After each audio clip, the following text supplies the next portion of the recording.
Hi, I'm Sharon. I'm the new grad coach. Um, so I wanted to introduce myself to you. I know you see or you have seen possibly pictures of me and little things that I've posted, but I wanted to make a formal introduction. I am a non-traditional student. I was. I went back to school. Nursing was my second career. I had been a correctional officer prior to me going back to school to become a registered nurse. I attended the great Bethune-Cookman University and got my 4-year bachelor's degree in nursing. Um, I took a leap, took my children, we moved to Florida, graduated, and voila. So for me, I'll tell you a little bit about my personal journey. When I went away to school, I was 35 years old when I decided to go back. Nursing had always been the one thing that stayed consistently in my heart to do and to be. I was discouraged a lot as a child, as a teenager. Education and learning wasn't easy for me. I wasn't dumb, I wasn't stupid, but I was not a fast learner. I couldn't just pick things up. I was more of the one that had to sit for a good while with their work, really study. My children would go to bed at night, and I'd be at the dining room table studying, and when they got up in the morning, I was still at the dining room table studying, and then I got them ready for school, got them breakfast, out to the bus, got myself dressed and either went to class or went to clinical. So, yeah, I started with a family. So I say that to say this. A lot of times we tend to think that we're too old to make our dreams come true, that we are not able to complete the things that began a long time ago in our hearts. And I'm just here to tell you that you can. It is doable. It is possible. Of course, I am a Christian, so I believe all things are possible through God. So went to school, did my 4 years, and I graduated. Of course, still in Daytona Beach, Florida, and had been away from my family for those 4 years. And actually it's been about 6, because I spent 2 previous years in North Carolina, and I got my associate degree in business management. So after that I went to Florida. But it was an experience. It was an experience. It was rough to begin with because I didn't know anyone there. I had no family, I had no friends, I had no one to turn to, nothing to fall back on. It was just me being there for me and me supporting my children, who I dragged from Maryland to North Carolina and then from North Carolina to Florida. So they were not happy with their mama, but nevertheless, it was within God's will. The doors just opened when I asked him for it. The doors just opened. It was like he opened the floodgates and was like, okay, I know that teacher called you dumb and stupid and said you were the worst student she had ever seen, honey, but if this is your heart's desire, I'm gonna make it happen for you. And so he did. I went to school. There were a few mature learners in the class with me, but I really had a rough time. I had a rough time being in the class with so many young people because it was just so different. The atmosphere was so different. When kids are coming straight out of high school, they have this hyperness about them. I had to deal with, that partying mentality, or, you come in and they dress to the T, honey, heels and all, snapback attitudes and all that good stuff, right? So it was kind of rough initially, but as we went on and God just started ministering to my heart, I began ministering to the class, and I began prayer groups, and not anything private. It was, let's have prayer before every test. Let's have prayer before every exam. Let's have prayer before we do anything. And it gotten to the point where people literally would be running through the door, don't start praying without me. Um, so that's how I got close to my class. I felt like there was a complete disconnect, which is why there is such a, you always hear um, people talk about in nursing, like the baby boomers versus the millennials. Now we have Gen X or Z or somebody's alphabet, right? There are disconnects, and they are real disconnects, because this one feels this way, this one feels this way, but you really have to dig deep. You have to dig deep and figure out, how do I contribute, and how do I allow my mind and heart to be positioned to receive? Because a lot of times we think of things one-sided, like, I'm older than you, I know better than you, I know more than you. And guess what? You may have experienced life a lot longer than they have, but what they have to offer is valuable as well. So their life experiences, the things that are new and more innovative, they've experienced, or they can bring that to the table. First set of eyes, you know what I mean? So there has to be mutual respect, and we learned that together. We learned how to be mutually respectful toward one another. So I kind of, for a lot of them, stood in the gap for their parents not actually physically being there for them. So when the holidays came and they couldn't get back home, I would cook dinner, whatever it was, and invite everybody over that didn't have an outlet to go somewhere and do something. You can come to my house. We can break bread together. And so I did that on many occasions. Kind of like the class mom and the class prayer warrior. So that was the way that I bridged the gap. Now, you have to figure that out, right? You have to figure that out. So if anybody's watching who's deciding to go back to school as a mature learner, let that be a tip for you. Now, for those of you who made it through, right? You got over the hurdle.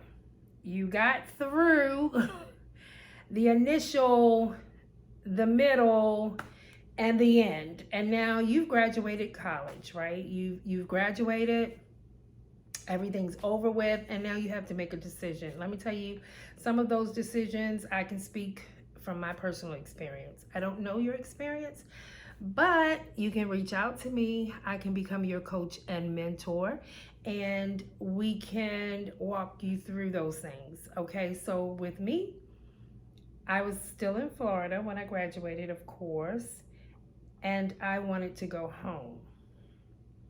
I had a tough decision to make, because I had been away from family so long. So I sat down and I thought about it, and I was like, God, I'm really not sure what I'm supposed to be doing here. Do I go home or do I stay? He told me to stay. Stay, study, do all the stuff you need to do, pass your NCLEX, and then go. Because if I went home, there would be too many distractions for me. So if you haven't taken the NCLEX, you're just graduating, and you're trying to figure out, should I, focus on this right now? Because a lot of people want to take a break. They'll be like, I'm not going to take the NCLEX right now. I've been studying for 4 years. I've been going at it all this time. I've been taking exam after exam after exam. I need to mentally step away from that. Okay. All right. So I'm going to say, if that's what you need, great, do it. Don't stay away too long. Most of what we retain are in short spurts. So you don't want to come out of school, graduate, and then take 30, 60 days off, just relaxing and vacationing and doing this, that, and another, because guess what? The information that you had in you, a lot of that is not going to be retained, and you need that to press forward and pass your NCLEX. So I took a lot of study practice groups and programs. Kaplan has one. I did them. ATI has one. I did that one. So there are so many out there, right, that you can practice before you step into the arena of taking the NCLEX. But once you've gotten through that and you're ready, let's go. You're gonna go. You're gonna be nervous as all outdoors. Okay, nervous as hell. Take some deep breaths. Schedule your first thing first. Schedule that NCLEX. I could not believe I had to drive to a whole nother part of Florida to take my NCLEX exam because there was no availability. And you can look on there and it'll say like you might have to go to Texas for if you want one closer to the date that you want it. Like you literally may have to drive or fly. So when you come out, schedule it as soon as you come out. That is the number one thing you can do for yourself. Schedule it, okay?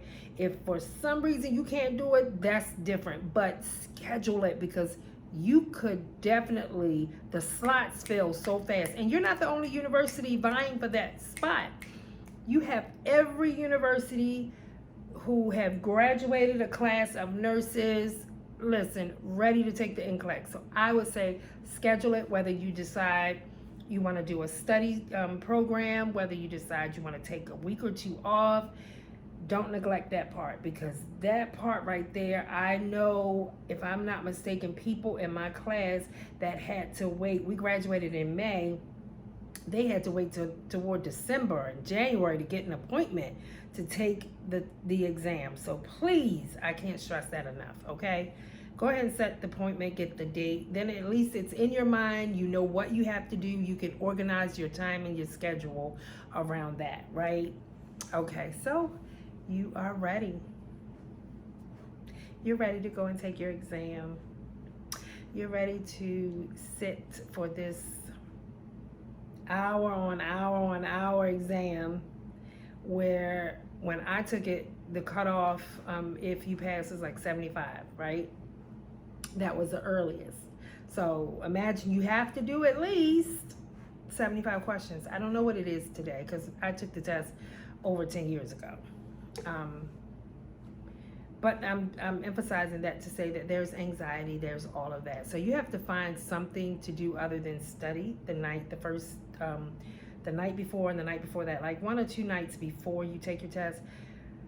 Set yourself up with some things that will allow you to relax, whether it's getting a massage, getting a pedicure and a manicure, getting your hair done, soaking in a tub, Calgon taking you away. You need to do something that's going to relax you, relax your mind, meditate, yoga, exercise, whatever that is, right? Figure that out because that's going to be important to your success because your success is also going to be dependent upon your sleep. You need rest, okay? It's a lot of questions. Yes, they will allow you to get up and go to the bathroom a certain number of times, but do you really want to do that? Just because you're sleepy and you're exhausted and you have to run water over your face? You don't. Did I take a break? I took one break. And I think I had sat there for like halfway through and I was like, you know what? After I got to probably like 50 something, 60 something questions, I was like, I'm just gonna step away for a minute, take a breath, use the bathroom, drink some water, and then I'll come back in. I did that. You can do that as well. But you don't want to keep jumping up, running out, jumping up, running out, and running back in. It's a whole process to that too. Let me tell you, it's not as easy as I'm going to the bathroom, I'll be right back. There's a process. Okay, so what happens? You're at this point where you're waiting. You're going to see all kinds of tricks.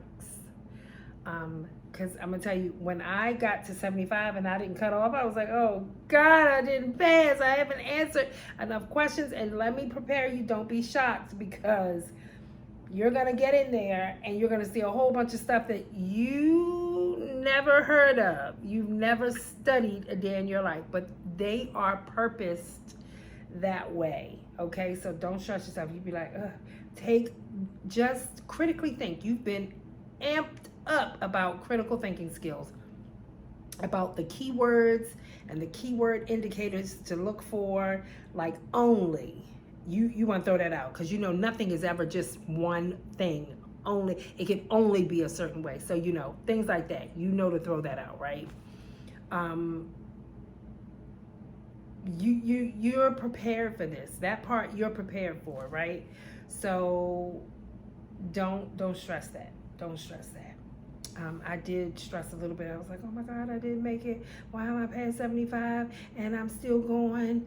But I clicked off at, I think it was like 89 or 90. Then you got scared because you're like, well, does that mean I passed or I failed? And then you see all the little, you're going to Google and people are going to tell you, if you do this and you put this in, if it says this, then you pass. If it says this, you fail. Sometimes that works, sometimes it doesn't. So if it say you failed, don't worry about it. Wait for your official results, okay? Because I know people that did it and it didn't work, but they still passed the NCLEX. So, okay? I just want to free your mind of some of the stuff that I've already gone through and experienced and know that it is like, oh, it plays with your head. Don't let it. So what if you pass? What if you fail? Because those are very realistic options. Some people pass, some people fail. You pass, you're like, yes.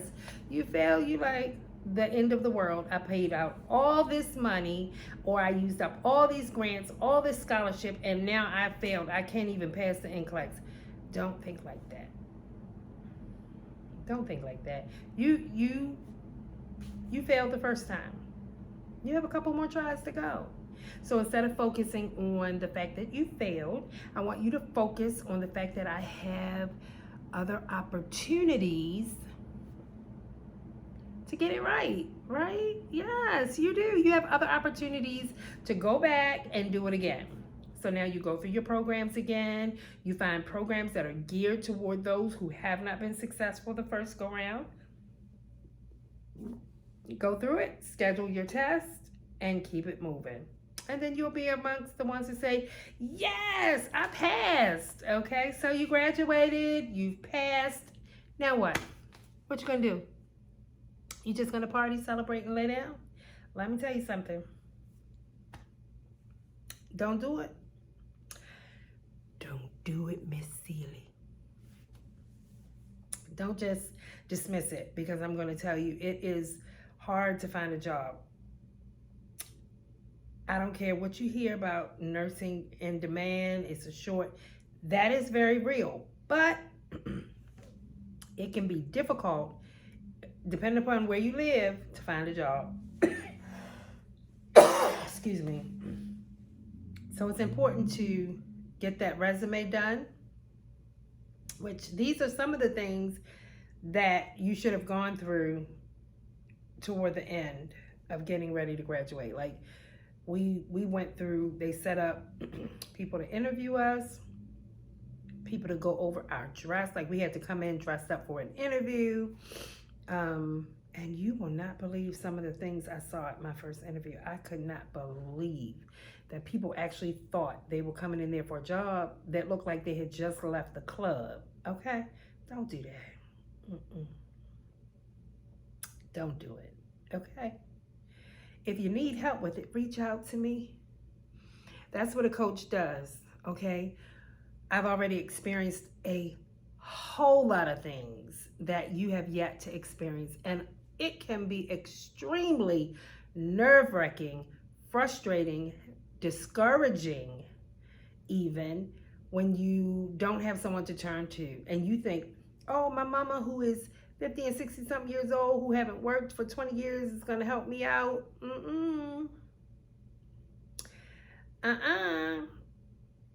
Time changes. Things change. The rules change. The policies and procedures change.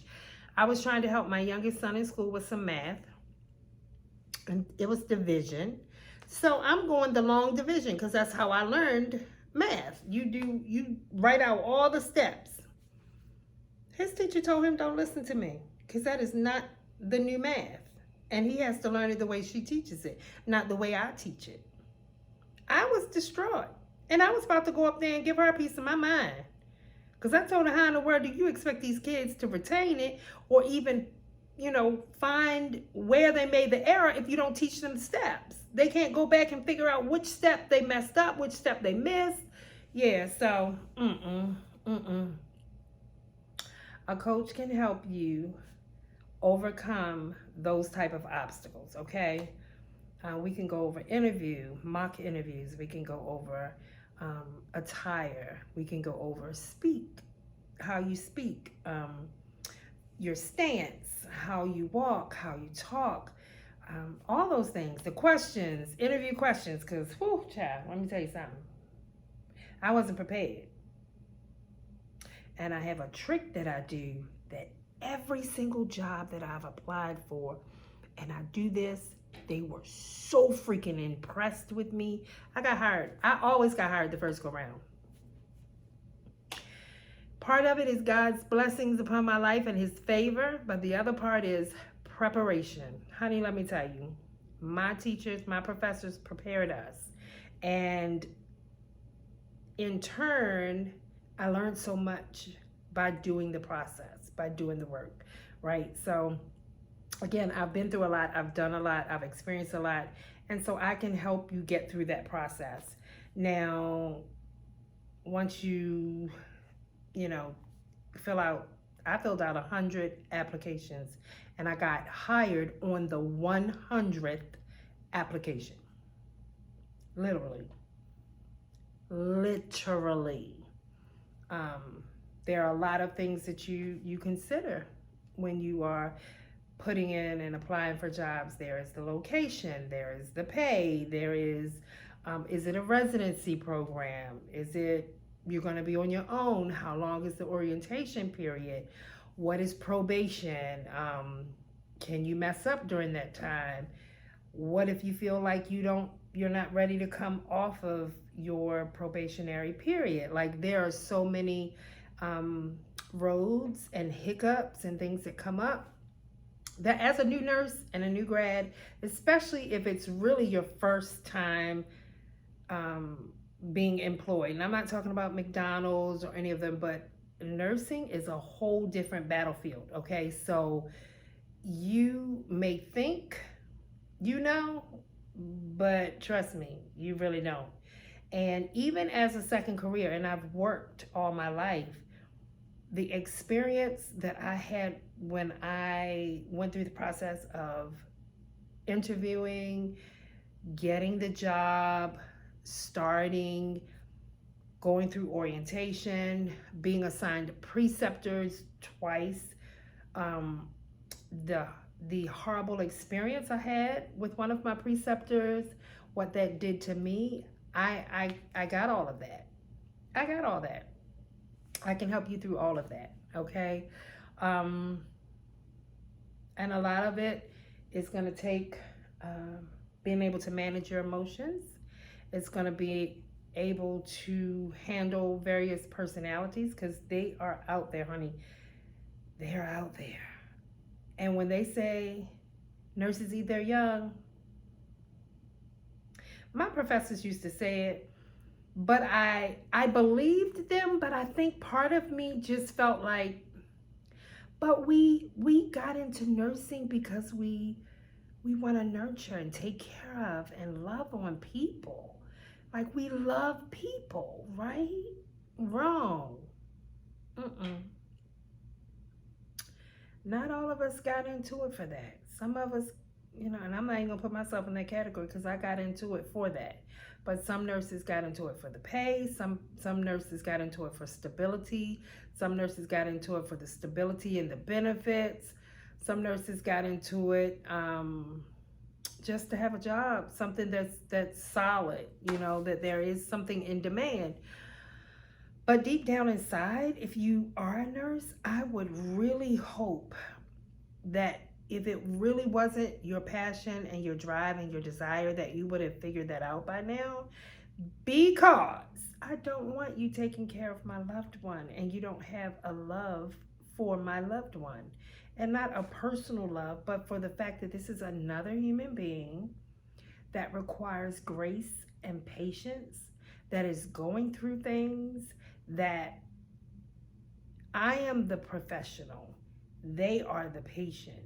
They are going to sometimes break down. Sometimes they yell at you. Sometimes they curse you out. And if you're not already hard exterior and you softy like me, you'll be outside the room crying like I did. Okay? So when I tell you I've been through a lot of things, trust me when I say I have been through a great deal and I have experienced so much from residents to attendings to chiefs. I've you name it, I've gone through it. Have I been through racial issues? I have. Have I been through discriminatory behavior? I have. So it probably won't miss you. You will probably face some things. And that first year of nursing is hard. It's hard because you're coming out of the comfort of a classroom and a clinical setting where you're not completely 100% accountable for a patient. Now you're moving to the bedside where you have to take all of this information, process it, right? And in your processing, you have to remember that, oh, this is not going like the book said, because there is a difference between what you read in the book and what's happening at the bedside. But not all the time do you have the ability to decipher the two, because when you come out and there's so much thrown at you, you become task oriented. You learn the task. You learn to just move forward and do everything your preceptor said. She said you got to do this box, this box, this box, this box, and this box before you can leave at the end of your 12 hours. Then your mind is saying, I have 6 patients that I have to make sure all 10 of these boxes are checked off, that they have all their medications. And let me tell you, that's the worst time. Medications, my patients have had up to 17, 18 medications, and they expect you to have them passed out between 9 and don't go past 11. Not before 9, not after 11, okay? Yeah, there are a lot of unrealistic expectations, and a lot of times nurses that first year, they can't grasp all of that. There's so much to grasp. There's so much additional learning to do. So thinking that it's going to all come to you peaches and cream and it's going to be smooth sailing the entire time is pretty unrealistic. I'm not going to say that it's not possible. It is. Anything's possible. I just told you I'm a child of God, so I believe that all things are possible. But I am preparing you that most likely it won't be that easy, that smooth, right? So why is coaching and mentoring so important? I was in a residency program, a year-long residency program, but I experienced hell on the unit that I was on. I was experiencing burnout. I was questioning God as to whether nursing is my calling. You said this was my ministry, but this don't feel like ministry to me. And so I was ready to walk away. And you're assigned a person, like a nurse educator. I went to my assigned nurse educator. I explained to her what was going on the unit. I told her how I was being mistreated, what was being said and done to me, how my spirit was broken. I didn't want to be here anymore. And all I got was just hold on. It's going to be all right. You just get through this year.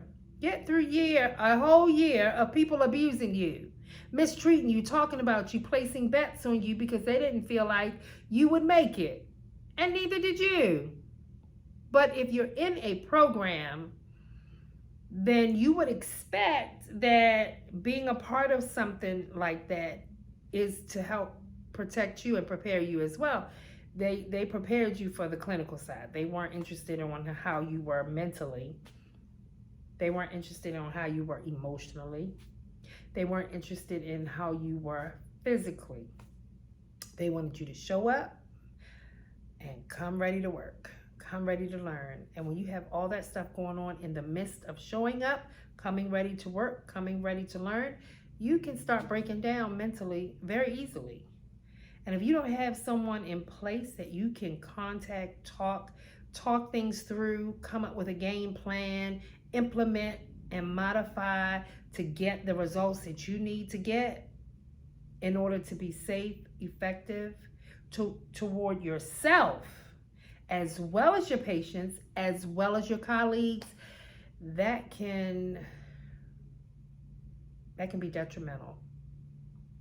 And I can tell you personally, because the one preceptor I had me so torn up mentally that I gave out the wrong medication. I gave the wrong medication to the wrong patient, and I had to report myself.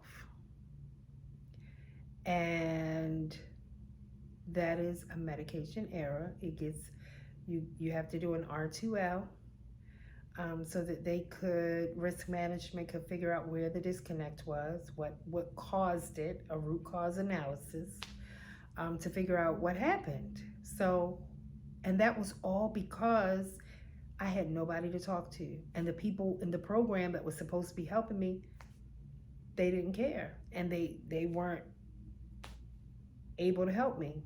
So I walked around depressed. I cried every day going to work. I cried every day during work. I cried every day going home from work.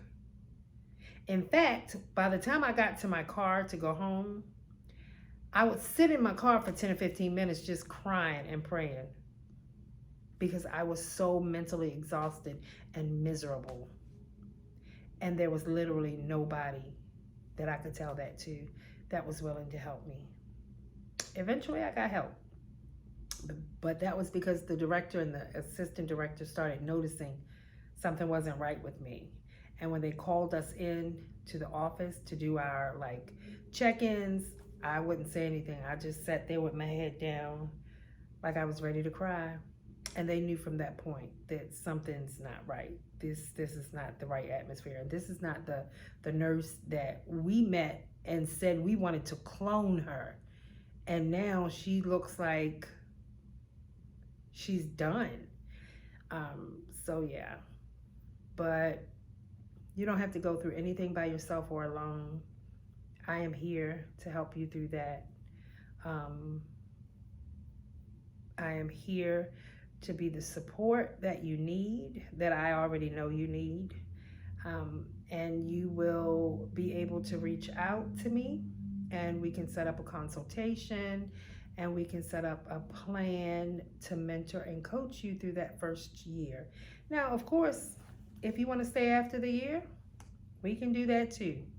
But let me help you get through that first year so you can get on your feet and be amazing and outstanding, and you'll have the support that you need in order to do that. That doesn't always come from family and friends, because I'm going to tell you now that unless they work in the field and they know what it is, they don't know what it is. They can say, oh, I'm so sorry. Oh my goodness, take some Excedrin and lay down. Oh my goodness, I'll fix your dinner. But the problem is not resolved because your mind doesn't rest, okay? So, Coach Sharon, that's your girl. Let me help you. I don't like to say the word help because that insinuates that my services are free, and my knowledge, my skills, and my 10-year plus in nursing, plus over 20 years in working experience, does not come free. But if you reach out to me, we can talk about it and see how I can best help you. Okay? Alrighty, I will be back giving these lovely drops of information to you. Please know that you can always post your question below. If you have a topic that you want me to specifically speak on, I am most definitely willing to do that. We are going to discuss a lot of things in here that you may or may not know, that may be helpful or may not, but I am definitely going to share. I'm going to be transparent as I can be, and especially with my experiences and what I've gone through. And I look forward to speaking to you. I look forward to reading your comments below. And I look forward to answering your questions. I will read everyone. Please don't be negative, and please don't be negative toward other people that comment. There are no dumb, stupid questions. There are questions that need answers, and that's what I'm here for. Okay? Okay. All right. You can, if you don't want to comment below and you want to reach out to me, you can always reach out to me by email. I'll place the link in the description below. Yeah, I'm always willing and available to assist. So until the next time, you guys, peace and blessings.